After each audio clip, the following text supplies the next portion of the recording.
और खबरों की शुरुआत करेंगे इस वक्त की बेहद अहम खबर के साथ। वज़ीर-ए-आज़म नरेंद्र मोदी आज कानपुर का दौरा करेंगे। वो कानपुर मेट्रो रेल प्रोजेक्ट के एक हिस्से का इफ्तिताह करेंगे।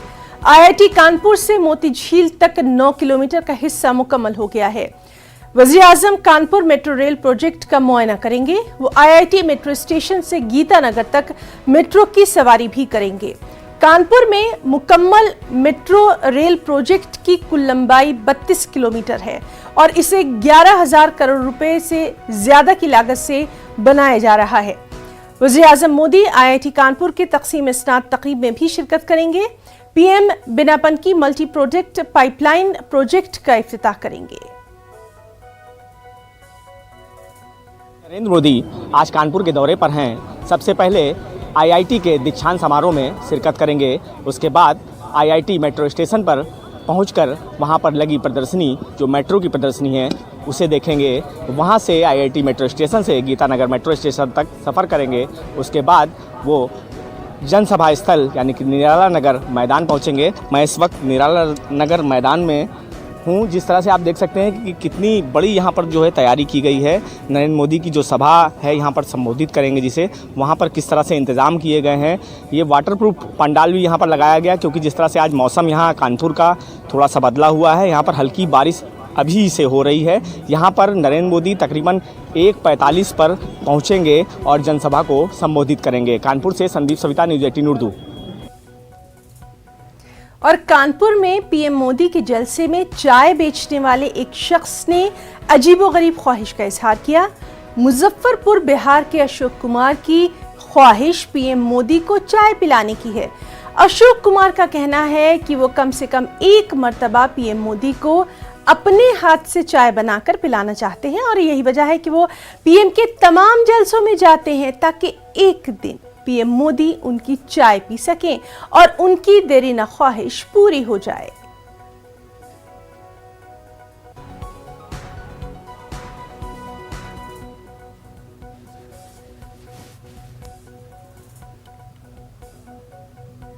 मेरा एक सपना है कि मोदी जी को अपने हाथ से कप चाय पिलाने का। मेरे उसके बाद मेरी सारी इच्छा पूर्ण हो जाएगी। मोदी जी को अंदर आत्मा से हम भगवान मानते हैं। मेरे रोम रोम में मोदी जी हैं। जहाँ भी प्रोग्राम होता है वहाँ हम जाते हैं और मेरा सपना है सिर्फ एक कप चाय ही पिलाने का, और कुछ मेरी सारी इच्छा पूर्ण हो जाएगी। उसके बाद सर दिल्ली गए हैं, उसके बाद झारखंड गए हैं, उसके बाद में रोहतक गए हैं, उसके बाद में यहाँ आए हैं। हमारे मुजफ्फरपुर बिहार में भी गए तो वहाँ भी गए हैं। कांग्रेस आज अपना 137वां यौम तासीस मना रही है। इस मौके पर राजधानी दिल्ली में पार्टी सदर दफ्तर, प्रदेश कांग्रेस के दफातर और जिला दफातर पर परचम कुशाई तकरीब का इनेकाद किया गया। दिल्ली में परचम कुशाई तकरीब में कांग्रेस सदर सोनिया गांधी, राहुल गांधी, सीनियर कांग्रेस लीडर मल्लिकार्जुन खड़गे, आनंद शर्मा, सचिन पायलट, केसी वेणुगोपाल, तारिक अनवर और प्रियंका गांधी समेत दीगर लीडरों ने शिरकत की। इस मौके पर कांग्रेस लीडरों ने धर्म संसद में गांधी जी की शान में तौहीन आमेज कलमात इस्तेमाल किए जाने और दिल्ली में डॉक्टर्स की हड़ताल पर तशवीश का इजहार किया।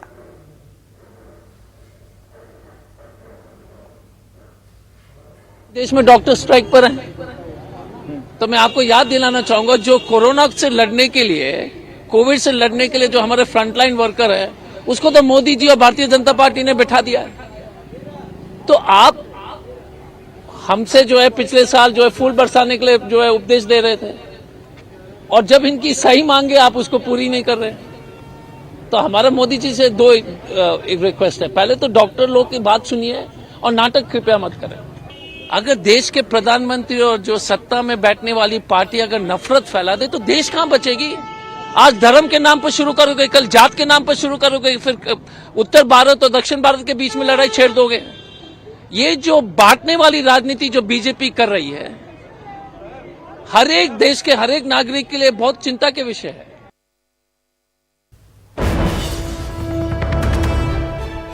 मुंबई से इस वक्त की बड़ी खबर आपको दे दें। महाराष्ट्र असेंबली स्पीकर के चुनाव के मुद्दे पर खींचतान जारी है। महाविकास आघाड़ी और गवर्नर आमने सामने हैं। अघाड़ी ने अपने अरकान को ऐवान में हाजिर रहने की हिदायत दी है। आपको बताएं कि इसी मौजू को लेकर अघाड़ी के सीनियर लीडरों की अहम मीटिंग भी जारी है। आइंदा की हिकमत अमली इसमें तय की जाएगी। सबसे अहम कि असेंबली इजलास का आज आखिरी दिन है, तो मुंबई से बड़ी खबर, असेंबली स्पीकर के चुनाव के मामले पर खींचतान लगातार जारी है। महाविकास अघाड़ी हुकूमत और गवर्नर आमने सामने हैं। अघाड़ी ने अपने तमाम अरकान को ऐवान में हाजिर रहने की हिदायत दी है। अघाड़ी के सीनियर लीडरों की अहम मीटिंग, जिसमें आइंदा की हिकमत अमली तय की जाएगी। सबसे अहम कि असेंबली इजलास का आज आखिरी दिन है। लगातार हम देख रहे हैं कि किस तरह से असेंबली इजलास जब से शुरू हुआ है, अपोजिशन का एहतजाज भी जारी है। असेंबली के बाहर लगातार अपोजिशन अपना एहतजाज दर्ज करवा रहा है, रिजर्वेशन के मामले को लेकर, मुख्तलिफ मामलों को लेकर, और लगातार असेंबली स्पीकर के मामले को लेकर भी खींचतान देखी जा रही है।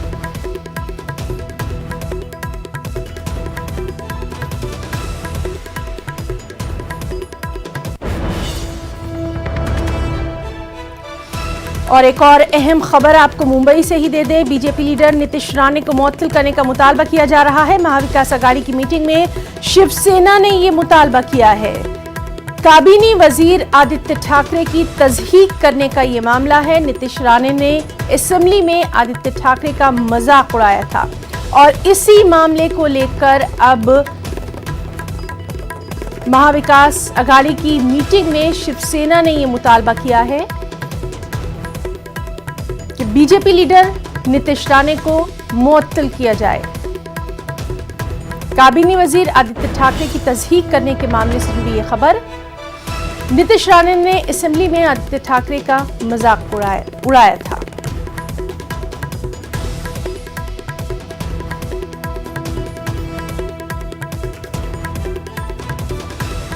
मुंबई से अहम खबर, सियासत गरमाई हुई है।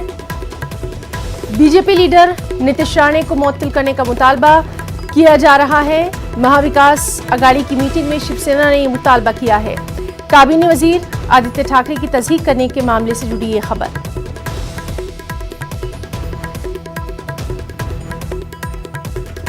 चलिए सीधे रुख करेंगे मुंबई का। हमारे साथ मौजूद हैं हमारे नुमाइंदे वसीम अंसारी। वसीम, लगातार हम देख रहे थे कि जब से असेंबली का ये सेशन शुरू हुआ था, तब से कहीं ना कहीं वहां पर खींचतान देखी जा रही थी असेंबली स्पीकर के मामले को लेकर। अभी क्या इत्तला?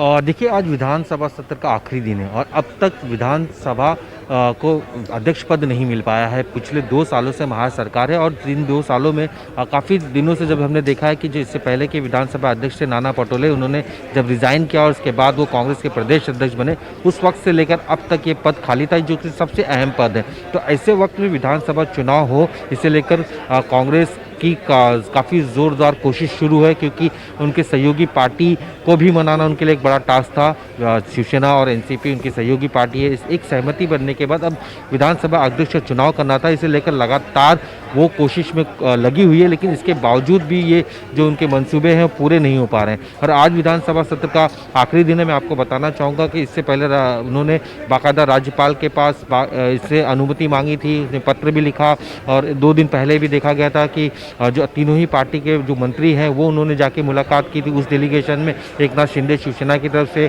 थे, थोराट साहब थे कांग्रेस की तरफ से, और छगन भुजबल थे बाकायदा एनसीपी की तरफ से। उन्होंने जाके राज्यपाल से विनती की थी कि जल्द से जल्द विधानसभा अध्यक्ष का चुनाव लिया जाए। लेकिन सबसे बड़ी नाराजगी साफ तौर पर यहाँ पे दिखाई दे रही है अध्यक्ष पद को लेकर कि बीजेपी इस बात को लेकर नाराज है कि जो चुनाव की पद्धति थी, जो प्रक्रिया थी, उसे बदल दिया गया। इससे पहले जो चुनाव होते थे गुप्त होते थे, बैलेट पेपर पे होते थे, लेकिन की बैठक हुई, उस बैठक की कमेटी में उन्होंने इस तरह के जो निर्णय लिए कि अब ओपन होंगे, ध्वनि के तौर पे होंगे और इसे असेंबली में रखा जाएगा। तो इसे लेकर नाराजगी थी और अब तक जो आखिरी लेटर दिया गया है, दूसरा लेटर दिया गया, राज्यपाल के पास से जवाब नहीं मिला। विधानसभा में भी जो बड़े नेता हैं तीनों ही पार्टियों को बैठक कर रहे हैं और बैठक करने के बाद वो इस बात पे पूरी तरह से डटे हुए हैं कि आज किसी भी हाल में विधानसभा अध्यक्ष का जो चुनाव है वो होना चाहिए। जो इस पद को रिक्त किया गया है उसे पूर्ण किया जाना चाहिए। तो राज्यपाल को लेकर जो तकरार साफ तौर पे यहाँ पे सरकार की दिखाई दे रही है और सरकार ने एक मन बना लिया है कि किसी भी हाल में आज जी वसीम, एक और अहम खबर ये आ रही है कि बीजेपी लीडर नीतीश राणे को मुअत्तल करने का भी मुतालबा जो है शिवसेना ने किया है। तफसीलात चाहेंगे?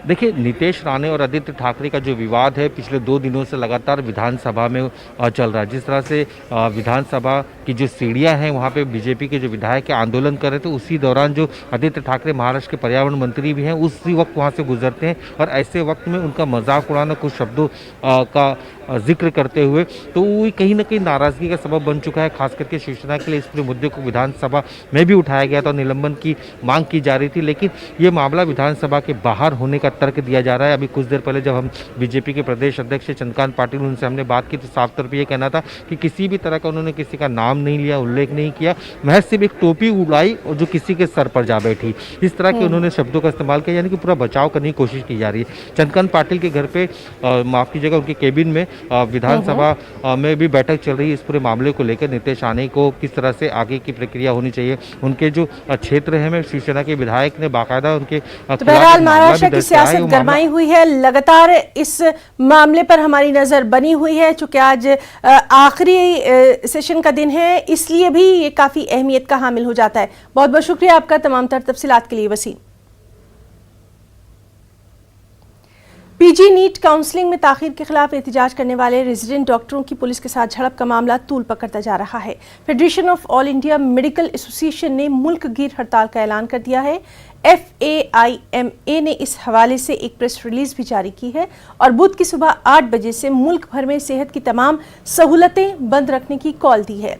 वाज़ेह रहे कि पीजी नीट काउंसलिंग 2021 में ताखीर के हवाले से बड़ी तादाद में रेजिडेंट डॉक्टर दिल्ली में एहतजाज कर रहे हैं। इस दौरान पीर के रोज सड़क पर पुलिस और डॉक्टरों के दरमियान झड़प भी देखी गई। दोनों फरीकैन का दावा है कि उनकी तरफ से बहुत से लोग जख्मी हुए हैं, जिस पर रेजिडेंट डॉक्टर्स ने अपने एहतजाज में मजीद शिद्दत पैदा करते हुए पीर को अलामती तौर पर अपने अपने एप्रन वापस कर दिए, सड़कों पर मार्च किया। इस दौरान कई डॉक्टरों को हिरासत में भी लिया गया। यहाँ पे पेशेंट की केयर के लिए हैं और हमारे साथ अगर इन रिटर्न इस तरीके का व्यवहार होएगा तो हम लोग इस तरीके को उचित नहीं मानते हैं सर। अब आगे भी इस तरीके से शांतिपूर्ण आंदोलन करते रहेंगे और इसके अलावा सर हम अभी स्टेप बाय स्टेप अगर नहीं सुनते हैं तो हम इसको प्रोग्रेस करेंगे आंदोलन को।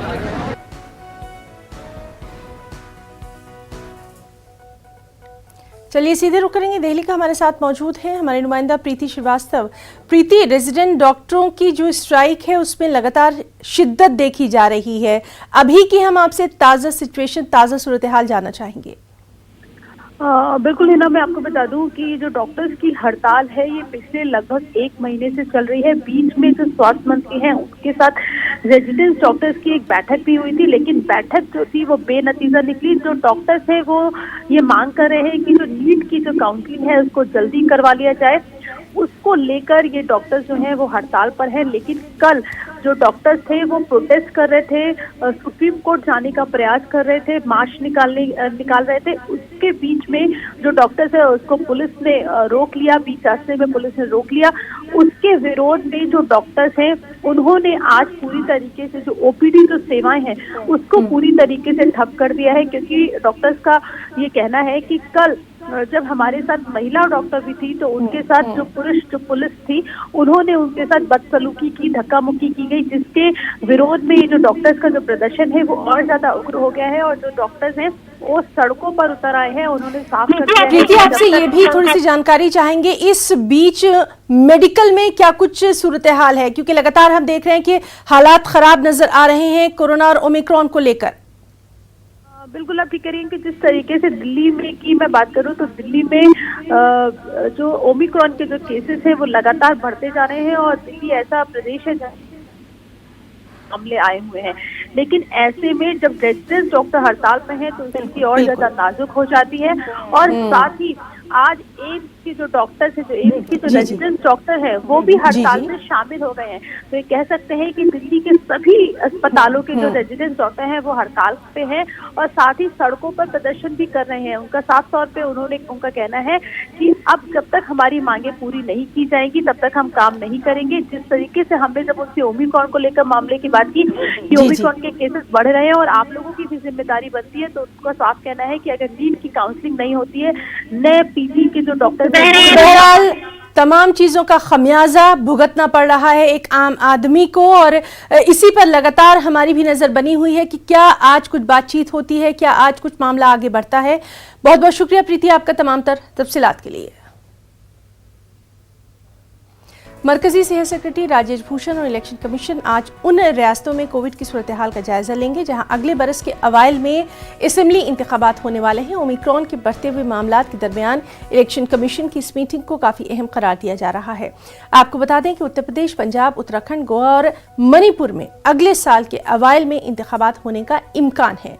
राजेश भूषण ने इन रियासतों में ओमिक्रॉन की मुख्तलिफ अक़साम के तनाज़ुर में वैक्सीनेशन को तेज करने की हिदायत जारी की थी। वाज़ेह है कि इलेक्शन कमीशन की टीम पहले ही पंजाब, गोवा और उत्तराखंड का दौरा कर चुकी है ताकि क़ब्ल अज़ इंतखाबात की तैयारियों का जायजा लिया जा सके।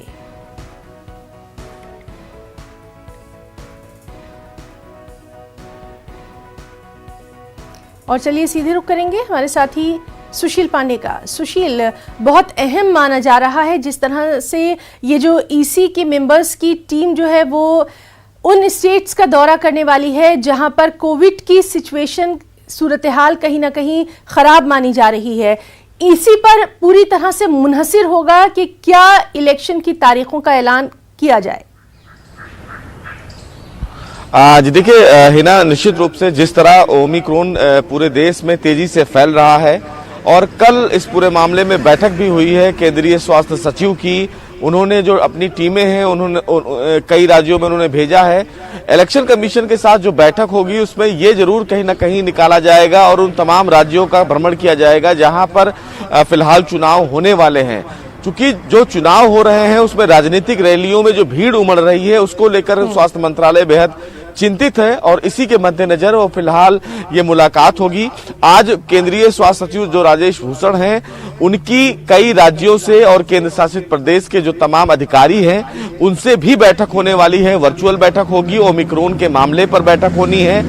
चूंकि जो फिलहाल केंद्र सरकार के द्वारा कोरोना को लेकर तमाम प्रोटोकॉल्स हैं या केंद्र सरकार के द्वारा तमाम जो गाइडलाइन है एक और उनको तो हिना इम्प्लीमेंट करने की बात कही जा रही है, लेकिन और क्या प्रिकॉशंस लिए जा सकते हैं तमाम अस्पतालों के द्वारा या तमाम स्टेट गवर्नमेंट के द्वारा कोरोना को लेकर, वो बेहद जरूरी है। और उसी बाबत आज लगभग 11:30 बजे हिना केंद्रीय स्वास्थ्य सचिव इस मामले में बैठक करेंगे जिसमें तमाम राज्यों के जो केंद्रीय स्वास्थ्य से संबंधित अधिकारी हैं, बड़े अधिकारी हैं, वो जुड़ेंगे और अपने अपने राज्यों की सूरत हाल को उनके सामने रखेंगे।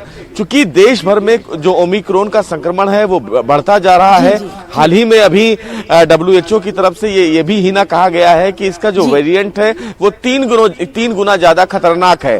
तो निश्चित रूप से लोगों को बहुत ही कहीं ना कहीं एहतियात से कदम उठाने की आवश्यकता है। बिल्कुल सुशील, और आज जो अब से कुछ ही देर बाद जो अहम मीटिंग होने वाली है उसके ताल्लुक से भी लगातार आपसे हम अपडेट लेते रहेंगे। बहुत बहुत शुक्रिया आपका तमाम तर जानकारी के लिए।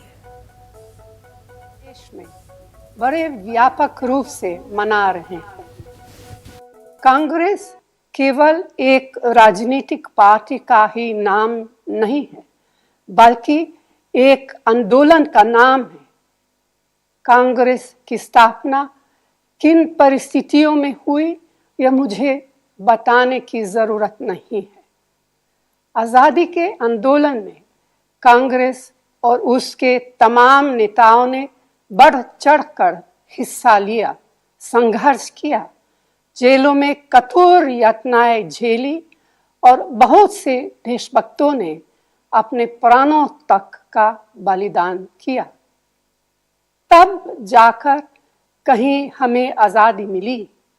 आज़ादी के बाद हमें जो भारत मिला उसकी कल्पना करना कठिन है, लेकिन हमारे महान नेताओं ने बड़ी सूझबूझ और दृढ़ निश्चय के साथ भारत के नवनिर्माण की एक मजबूत बुनियाद रखी, जिस पर चलकर हमने एक सशक्त भारत खड़ी किया। एक ऐसा भारत जिसमें सभी देशवासियों के अधिकारों और हितों का ध्यान रखा गया। जिन लोगों ने आज़ादी के आंदोलन में भागीदारी नहीं की वे इसकी कीमत कभी नहीं समझ सकते। आज भारत की उस मजबूत बुनियाद को कमजोर करने का हर संभव प्रयास किया जा रहा है। इतिहास को झुटलाया जा रहा है। हमारी विरासत गंगा जामुनी संस्कृति को मिटाने की नापाक कोशिश हो रही है। देश का आम नागरिक असुरक्षित और भयभीत महसूस कर रहा है। लोकतंत्र और संविधान को दरकिनार कर तानाशाही चलाई जा रही है। ऐसे वक्त में कांग्रेस चुप नहीं रह सकती। देश की विरासत को किसी को भी नष्ट करने की इजाजत नहीं देगी। आम जन मानस के लिए, लोकतंत्र की रक्षा के लिए देश विरोधी, समाज विरोधी साजिशों के खिलाफ हर संघर्ष करेगी, हर कुर्बानी देगी। आज के इस ऐतिहासिक अवसर पर एक एक कांग्रेस जन को यही संकल्प लेना है और कांग्रेस संगठन को मजबूत बनाना है। इन्हीं शब्दों के साथ आप सभी को कांग्रेस स्थापना दिवस पर और आने वाले नववर्ष की हार्दिक बधाई और शुभकामनाएं। जय हिंद, जय कांग्रेस। तो कांग्रेस आज अपना 137वां यौम तासीस मना रही है। इस मौके पर खिताब करते हुए सोनिया गांधी। फिलहाल एक छोटा सा ब्रेक।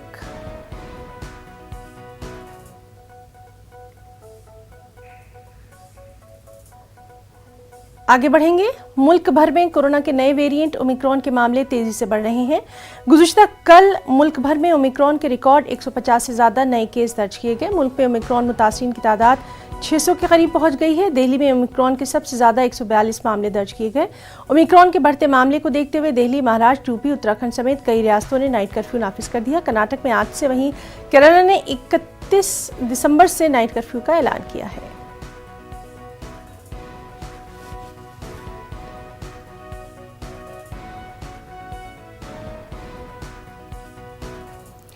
कोरोना वबा के दौरान बाहमी इमदाद और इंसार का जज्बा मुस्तहकम हुआ है। मुल्क इस वबा से मुत्तहिद होकर मुकाबला कर रहा है। टीकाकारी के ऐलान के बाद हम बेहतर ताउन करें जिससे हम कोरोना को मात देने की जानिब कदम बढ़ा सकें। नेटवर्क 18 इस मुहिम में हर कदम पर आपके साथ रहेगा। जब तक सभी महफूज नहीं तब तक कोई महफूज नहीं होगा। इस सोच की बुनियाद पर हमारी मुहिम संजीवनी का मकसद ये यकीनी बनाना है कि वैक्सीन पाना सभी हिंदुस्तानियों का हक है।